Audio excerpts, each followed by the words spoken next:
আমাদের নারীরা এখন পুরুষত্ব দেখাচ্ছে, আর আমরা পুরুষেরা ফেসবুকে একটা স্ট্যাটাস দিয়ে ক্ষান্ত হয়ে থাকি। এটুকু আমাদের দায়িত্ব উম্মার প্রতি।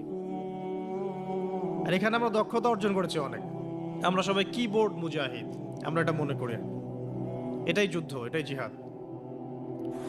আর নারীরা মাঠে যুদ্ধ করছে এখন, সম্ভ্রমের জন্য, অধিকারের জন্য ইত্যাদি। ফ্যামিনিস্ট রেভলিউশনের দিকে তাকালেও তাই দেখা যায়। ছেলেরা এখন বেকার হয়ে যাচ্ছে, কিন্তু মেয়েরা স্বাবলম্বী হচ্ছে। তারা দিনদার নয়, এই মেয়েগুলো দিনদার নয়, কিন্তু জীবনে প্রতিষ্ঠিত হওয়ার জন্য লড়ছে, চ্যালেঞ্জ গ্রহণ করেছে। এটা ছেলেদের উচিত ছিল। তা আজারের ঘরে জন্ম নেওয়া সেই ইব্রাহিম কিন্তু চ্যালেঞ্জ গ্রহণকারী একটা ছেলে। সে এখন তার পিতাকে বলছে, কি বলছেন? আমরা একটু কোরআনের ভাষা শুনি। আল্লাহ রাব্বুল আলামিন বলেছেন সূরা মারিয়াম, বলার পরেও ভুল হতে পারে, যেটা ভুল হবে সেটা শুধরে নিতে হবে।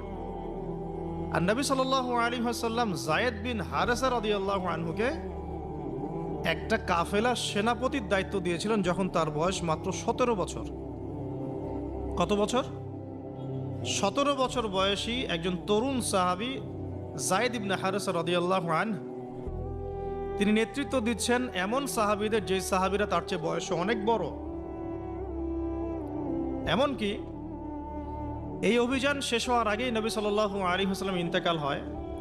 তার পরবর্তীতে আবু বকর সিদ্দিক রাদিয়াল্লাহু আনহু সেই অভিযান আবার চালানো